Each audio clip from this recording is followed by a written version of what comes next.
We've been in regular contact with the Lucari, and they've recently unveiled a new starship designed for space exploration. They're eager to head out into the unknown, and they've asked us to give them a hand. Starfleet has decided to send you to assist them in their first voyage beyond their home system. This is an exciting time for the Lucari. Watch over them and help them to see the value of space exploration, and let them make discoveries and follow their sense of wonder. Just don't let them get in over their heads.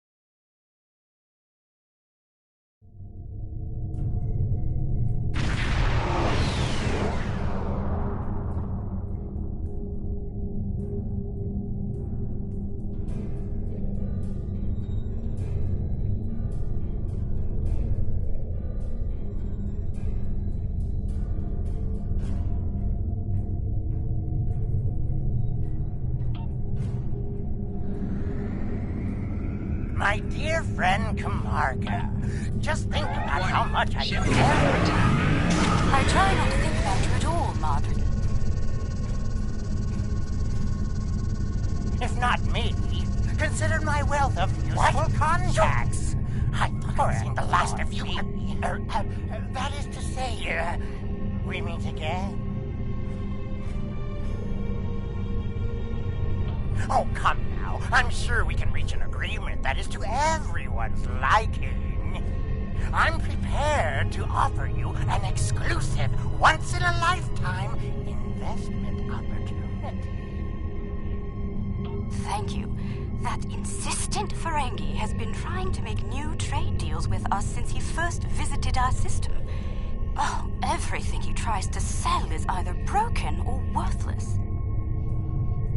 Thank you. It's good to see you again, and under much better circumstances. You'll be happy to know that our star remains stable. We've not seen any Tholian ships since the incident, thankfully. The decision to explore was somewhat controversial, however. Many Lucari were resistant to the notion. We settled this moon long ago, after we were forced to leave our dying homeworld of Kental. It was a difficult journey for us. Once we found our new home, no one was very excited about space travel. Still, the exploration initiative passed. Considering my experience, my people have chosen me to command the LSS Concordium. It was an honor I proudly accepted. Our ship is ready to go, and you are. While we have some catching up to do, we've engaged the best engineering minds of our world to modify this vessel. I'm quite proud. We've done a lot in a very short period of time. We've added some of your defensive technology to this ship, as well as some warp drive upgrades. The Concordium is now capable of sustaining a top speed of just over Warp 4. Our collaboration with your engineers has been quite inspirational. We've started work on a starship of our own design, one of many to follow the Concordium to the stars. Our ship is ready to go, and you are. For our maiden voyage, I've chosen a star that is close enough to be within reach, but still just outside the area of space that you've explored, and obviously one that we haven't visited yet. According to your star charts, it's a yellow-white star called 20 Draconis. This isn't over. Believe me, the next deal we make will be on my terms.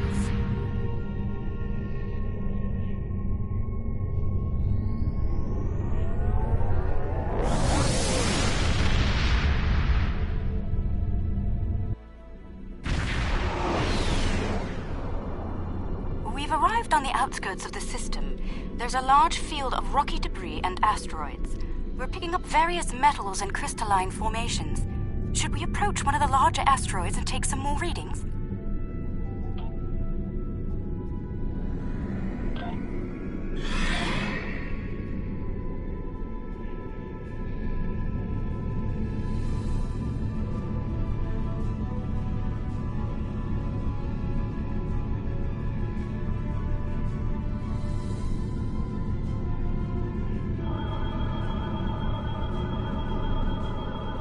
readings coming in now. Large quantities of silicate, hematite, hafnium, iridium.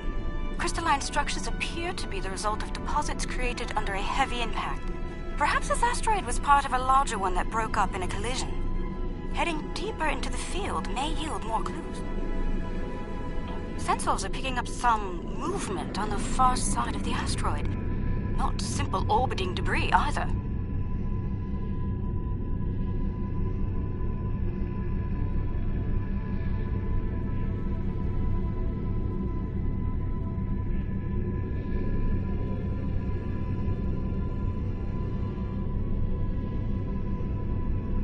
Cosmozoans! They're beautiful. Do you have any information about them? Intriguing. The Gekli communicate using radio waves and feed on dust particles and energy emissions. And, it seems an adjustment of our EM band is in order. I don't like the idea of the Concordium becoming a Gekli food source.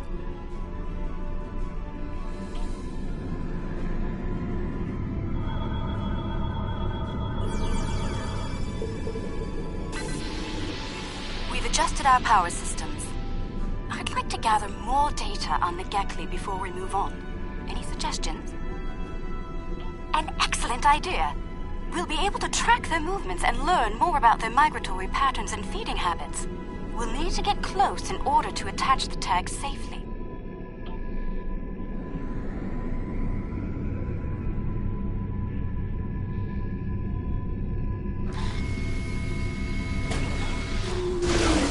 Data's coming in from the Gekli. I'd like to expand the number of tagged subjects to optimize data collection. Let's get close enough to slip in with a pod and join them in their swimming.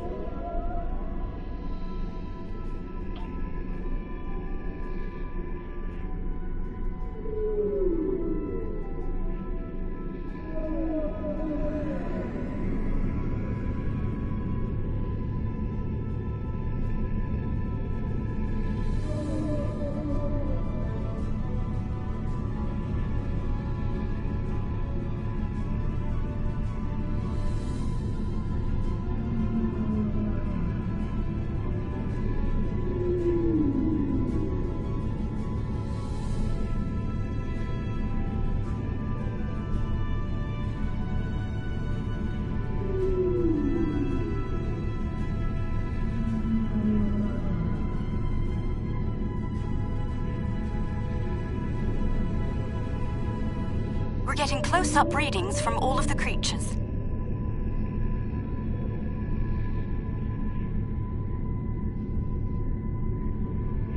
They're treating us like one of their own. They're trying to talk to us with their radio waves.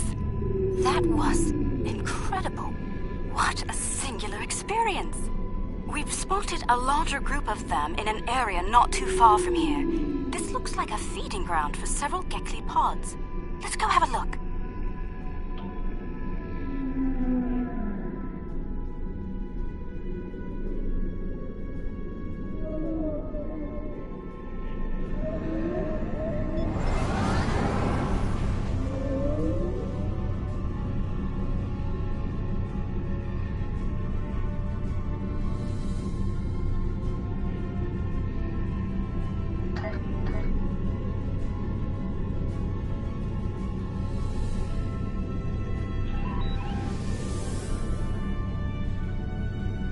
There are signs that several Gekli pods frequent this area.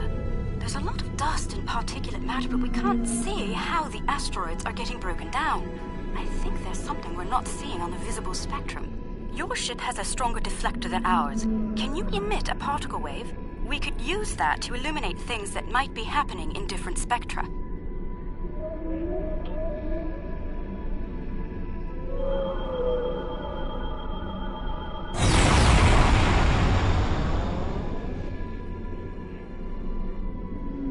Some kind of subspace shearing here. It's causing cosmic strings to snap off and break up the asteroids. That must be why the Gekli feed here. There's plenty of particulate matter for them to consume in the debris fields. I think we've collected some solid data here. We're ready to move on when you are.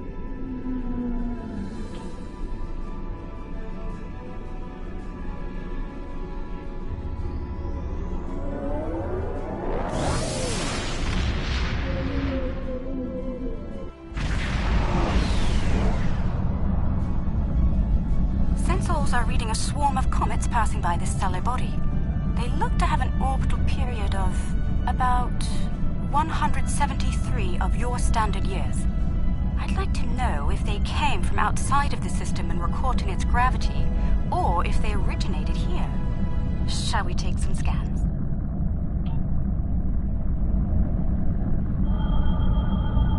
This comet is mostly ice and dust. There are indications that the cometary matter formed around a magnetic core. The other comets may be more interesting. Let's move to the other comets and study them closely.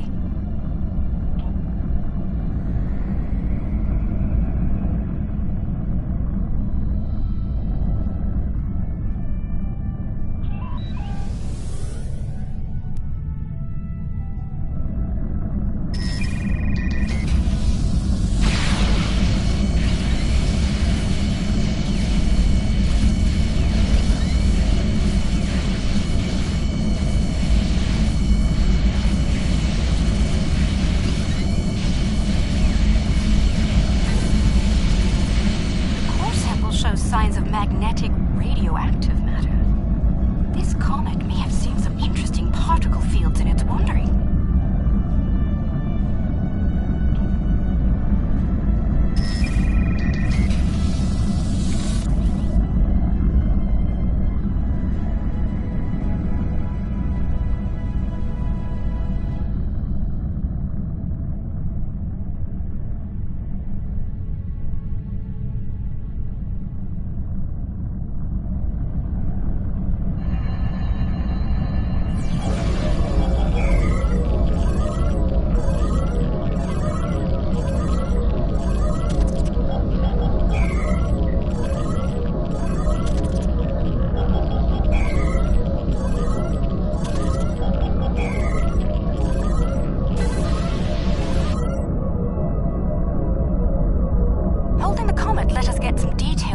About its emissions.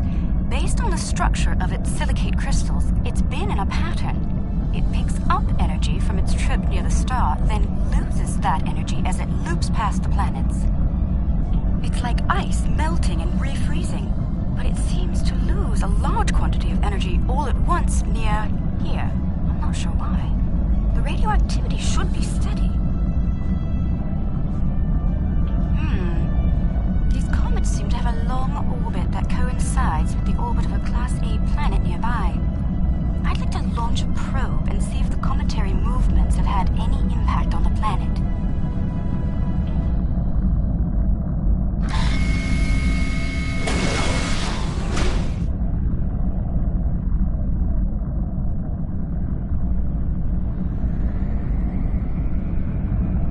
Probe data received. The planet is radiating a considerable amount of heat for its size. Nothing our shields can't handle, but I don't see any expeditions to its surface happening anytime soon. Curious. I'm picking up several large, moving sources of energy. Sensors indicate they're a life form of some kind. A cosmozoan, but not the Gekli. I'd like to study them if we can.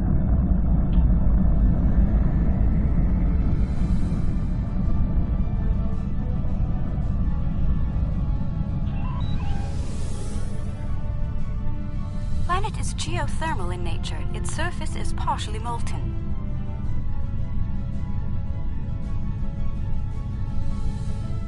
No life forms detected planetside. Then again, it is rather warm down there.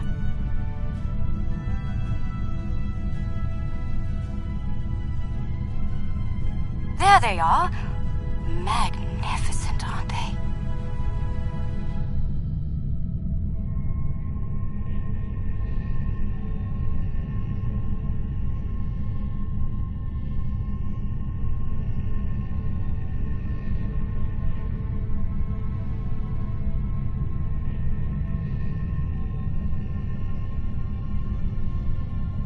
Creatures are luminescent ovoids?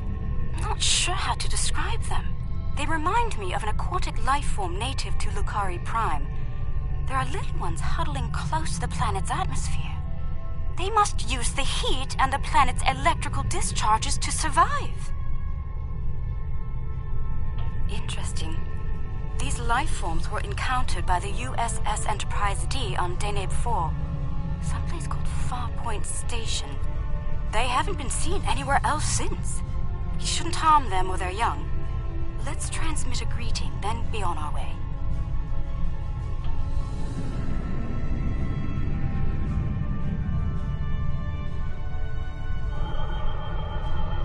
The color display must be a form of communication. I didn't realize that life forms could exist in this fashion, living off the heat of planets, feeding on the particles in space, absorbing radiation from the cosmos. There's so much to see. Let's head to the next planet in the system and see what's there.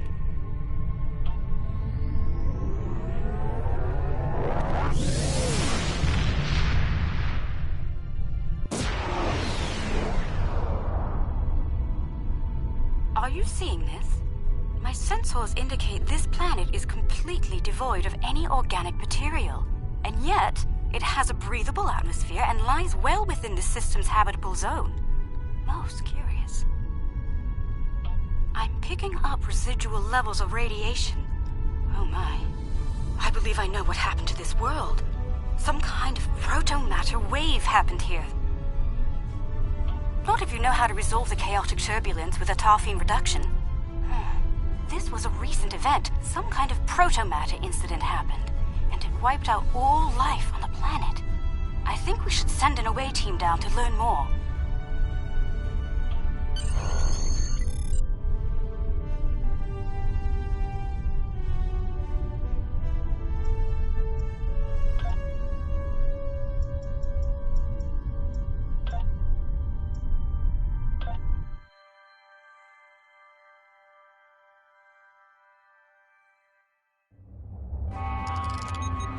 Oh, not sure I'll ever get used to transporters. Let's see. Initial scans suggest this area used to be inhabited, but I can't find a single trace of organic matter.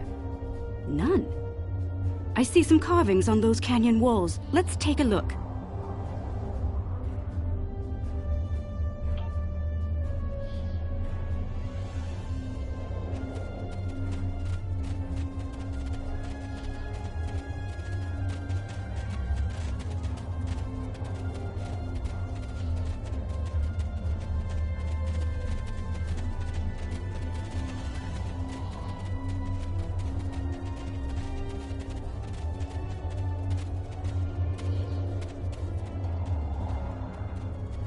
The walls of this canyon were worked by tools, I'm sure of it. Sentient life forms lived here. Until the proto-matter detonation. This pillar here, it seems to be a sign pointing to that canyon. Perhaps a pathway there leads to a settlement of some kind. I'm reading metallic objects there as well. Shall we take a look?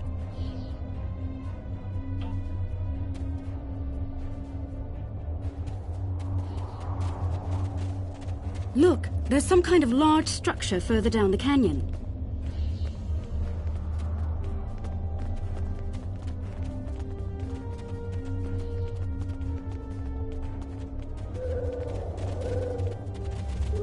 Look at the size of that plaza. These people must have had quite a developed culture. Let's take some readings up there.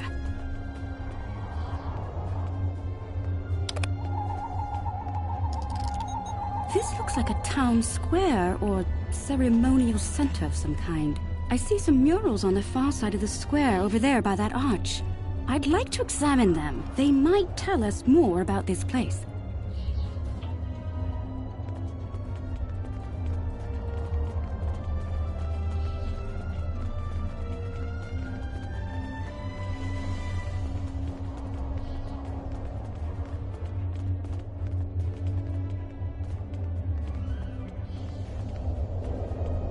These murals depict people bringing some objects to this place.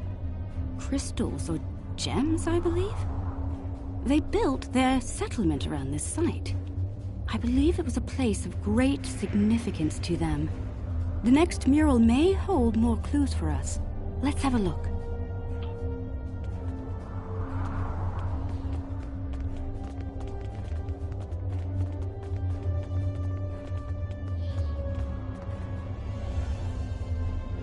This mural depicts the construction of this large structure. I suspect it was a temple or a place of contemplation for the people. The crystals were revered by the locals, perhaps even worshipped by them. We'd better have a look at the next mural, don't you think?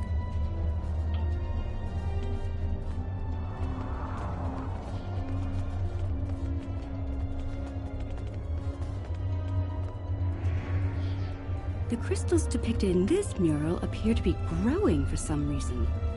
I wonder if this is a symbolic or literal representation of events. Perhaps the structure needed to be modified to hold the volume of crystals they collected over the years. Quite the enigma we found here. I suspect there's more to be found inside. Getting there will be a challenge, however. According to my scans, these pillars are connected to some kind of massive mechanical structure. Probably the peak of technology for these people. I believe it's some kind of opening mechanism for the structure's door. We could probably force it open, but that could damage the structure, and too much force could even collapse it entirely. I suggest we create a holographic forensic reconstruction. Yes, it would be based on analysis of things like footprints, wear patterns, and local construction. We can learn what people did here, how they went about their lives, and how they made the device work. We'd be watching a replay of history, roughly speaking. Let's start by gathering information from relics and leftover traces of the people who once lived here.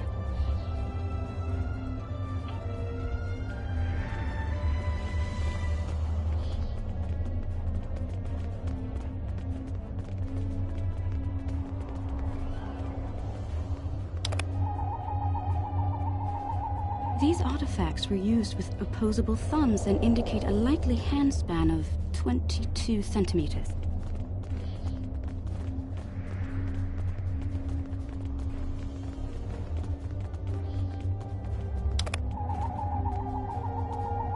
Based on these footprints, these people had a stride that places them at about 1.6 meters on average.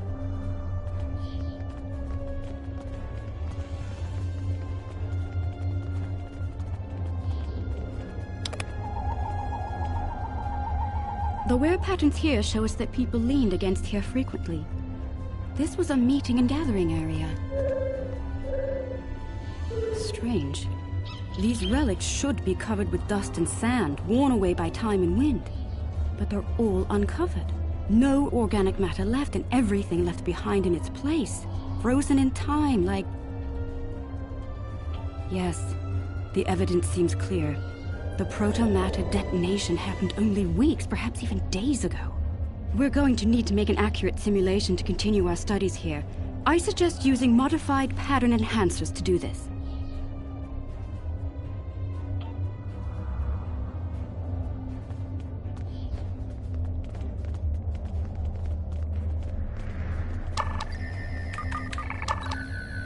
Enhancers online. The signal is strong and clear.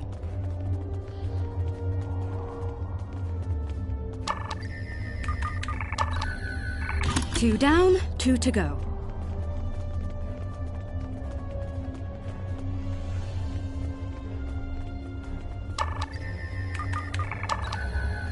That's 3. 1 more and we'll be ready.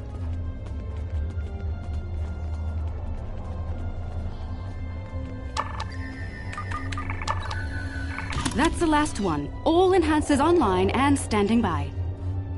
All right. The enhancers should give us a pretty good image range. Your tricorder can then act as the center of the network control for the enhancers. I can tie in my data to your tricorder whenever you're ready.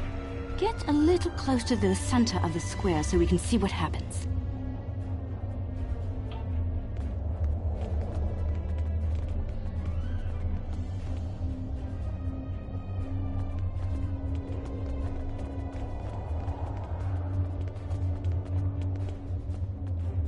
Note that the alien is using the pillars in a specific order.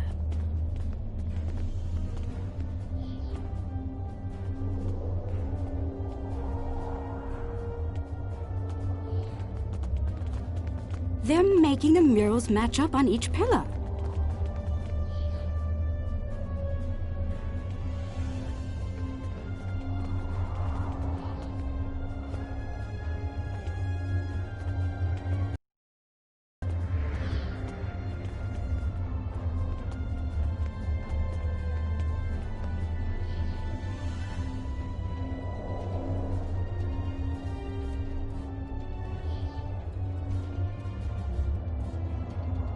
Looks like some kind of functionary, priest or bureaucrat, I think, would unlock the door by turning the murals on the pillars.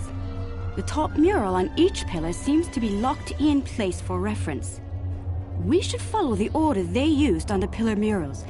If we can turn them correctly, I believe we'll unlock the door.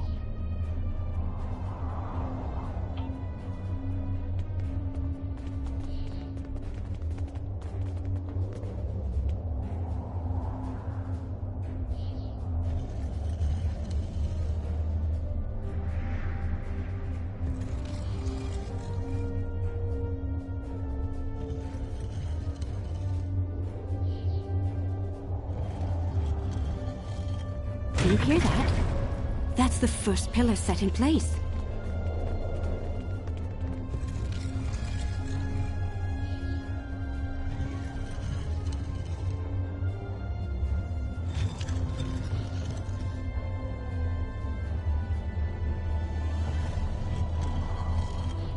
That's 2 pillars set into place.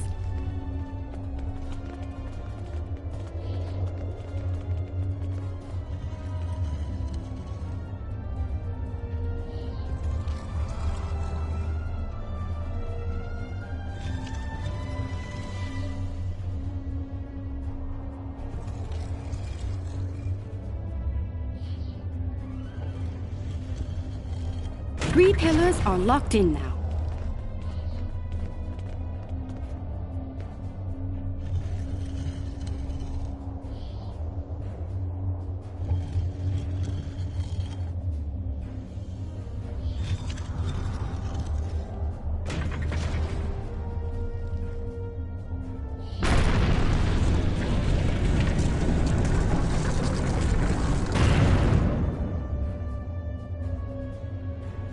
That's it! It's working! Well done!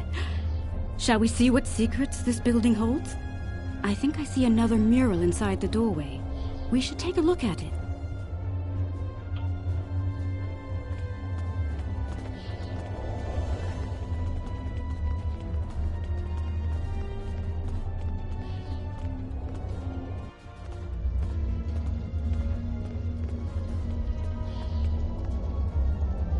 Isn't that the symbol of your Starfleet? How did it get here? How could it be in a temple of people who don't even have electricity, much less space travel? This is getting stranger by the minute. We should search the temple for more murals.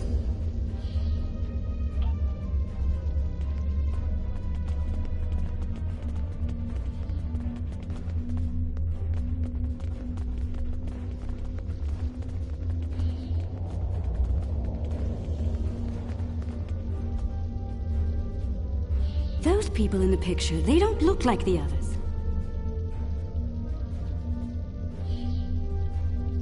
What happened here? If Starfleet officers contacted this civilization in the past, why wouldn't you have a record of it? We should head deeper into the temple and continue our search.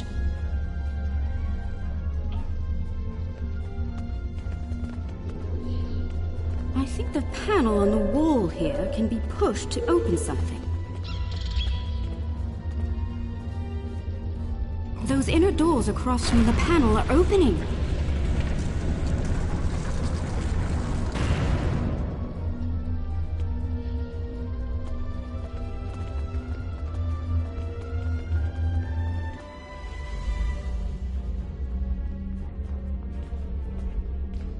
What is all of this?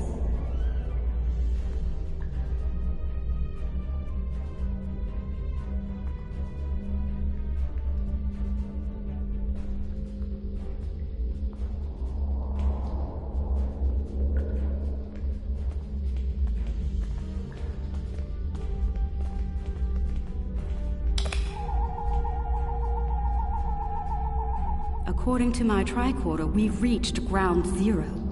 This is where someone detonated the protomatter bomb. From here, a self-propagating cascade of proto-energy radiated outward in all directions, washing over the entire planet. Doubtful. I believe what did this was built specifically as a weapon. There's no new ecosystem. All life was eliminated. I'm picking up a residual energy signature here. Take a look.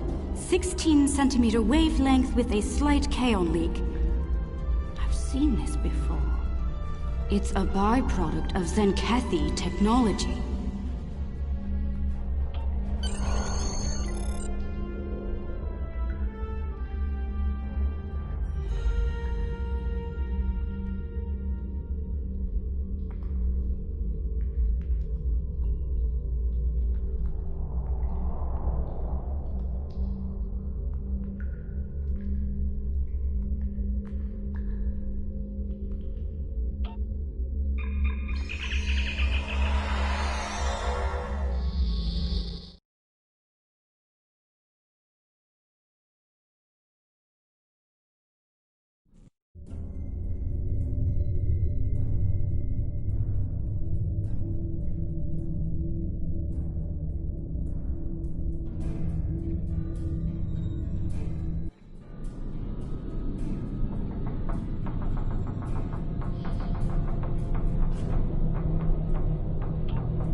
You're trespassing.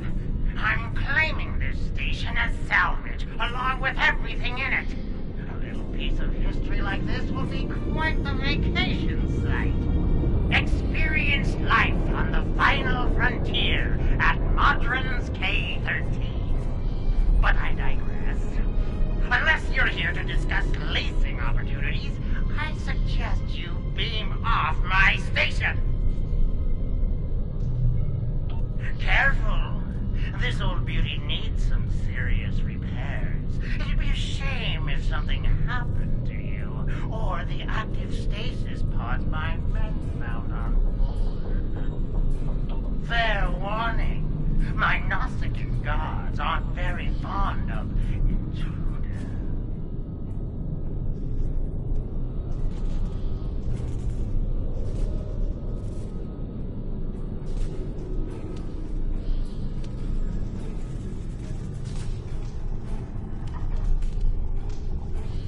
I'd be happy to sell the property to you.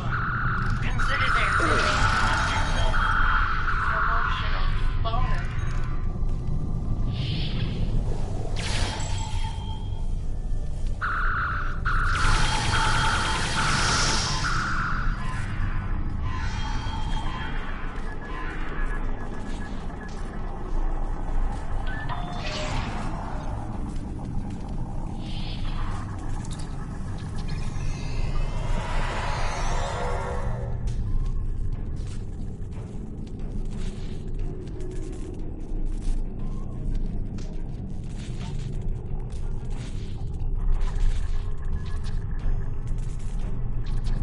Chief Engineer's Log.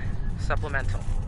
By my account, we've been hurled back in time to the 16th century. To make matters worse, we're a very long way from the Deneva system. None of our shuttles are warp capable, and even if we could get to Earth, we'd be in the wrong time. In short, we're stuck. There's nothing to do now but wait and try to conjure up a way to get back to the right time.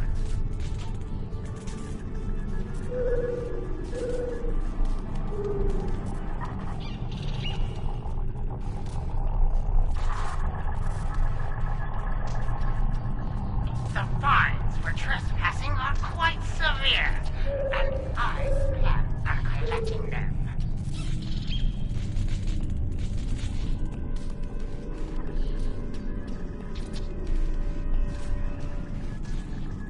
Chief Engineer's Log, March 18th, 1570. Had a discussion this morning with security about our Klingon prisoners in the brig. We can't just leave them locked up, or execute them, or exile them on the planet below. Setting them free isn't a popular notion either. We're still looking for options, but I think the stasis pods we have in medical will come in handy real soon.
Chief Engineer's Log, August 6th, 1570.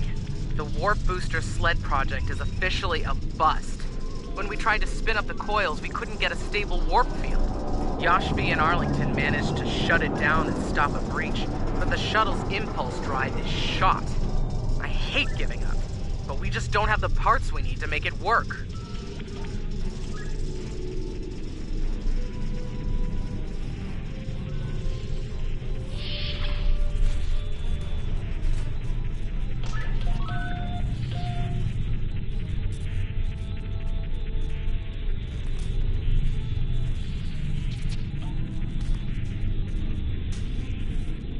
Chief Engineer's Log, April 17th, 1570. Today we visited the planet we're calling Draconis 3 to collect supplies. The good news, there's a humanoid civilization down there. The bad news, a potential Prime Directive violation. Our landing party was seen beaming in by some of the locals. We're hoping that doesn't impact their culture in any way. One thing's for sure, they can't help us go home. Their tech level is Bronze Age at best.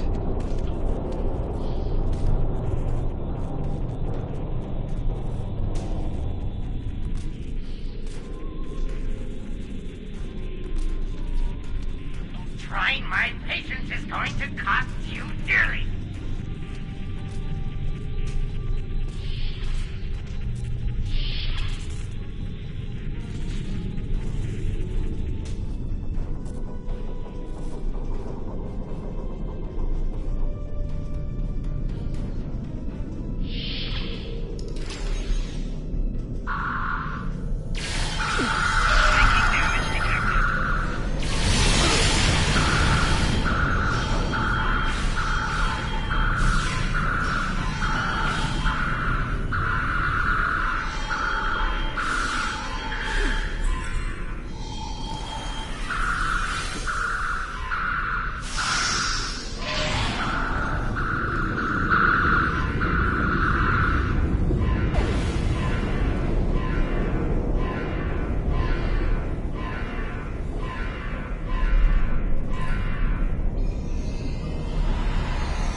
Chief Engineer's Log, July 9th, 1571. It's decided.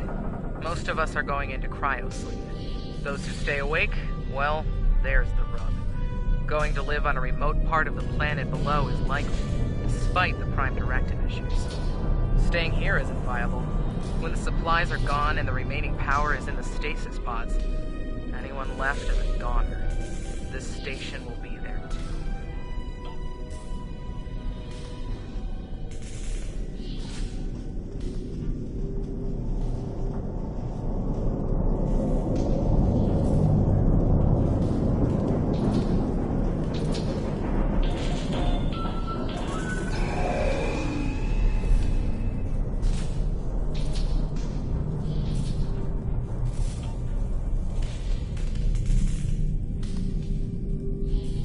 Chief Engineer's Log, July 26th, 1571.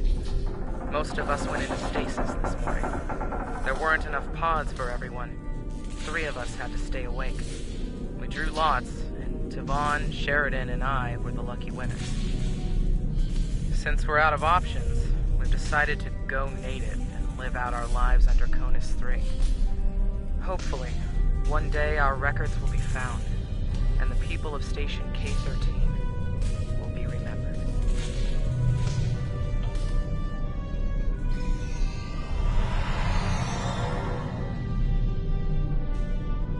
Rule of Acquisition 431. When the shooting starts, let the mercenaries handle it. Handle this, Captain!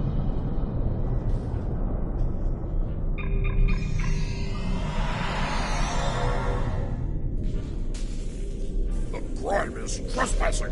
The crime.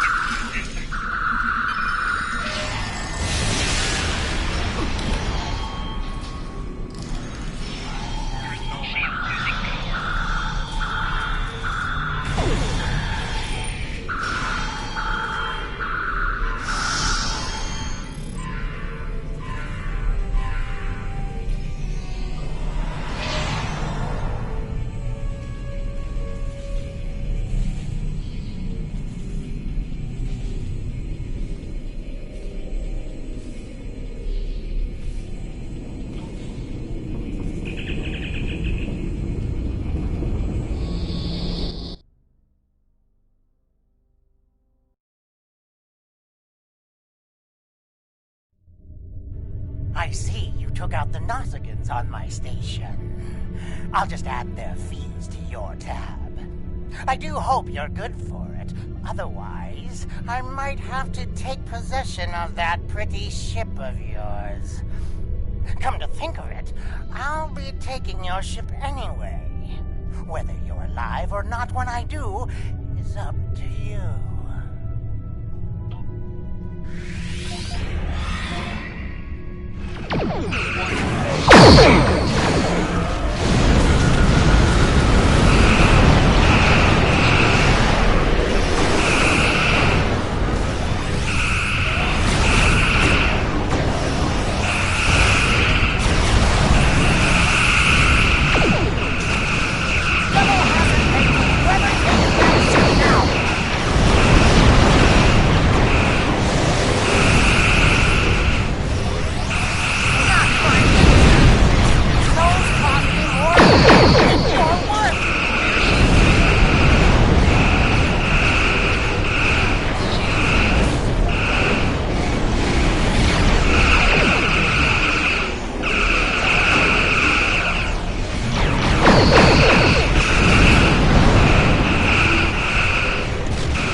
Indeed.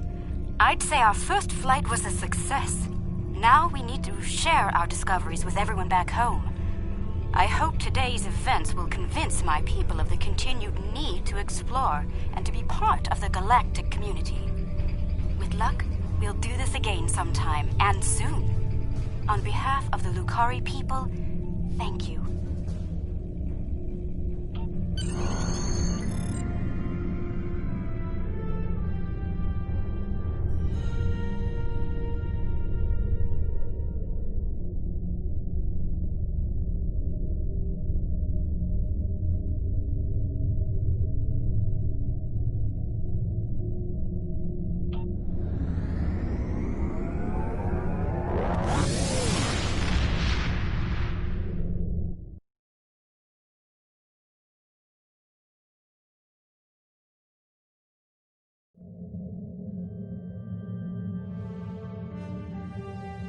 I'm happy to hear the Lucari handled their first experience with space exploration well.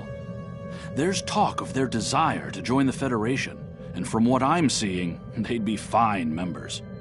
The mystery of Station K-13 has been solved, although the past violation of the Prime Directive by some of its personnel is a concern. Hopefully the crew preserved in stasis pods will be able to shed a little more light on that situation. Finally, this news of a Zenkethi protomatter weapon is disturbing. I'll be looking into it from all angles, diplomatic and military in particular. We've fought a war with them before, and I'd prefer avoiding another now.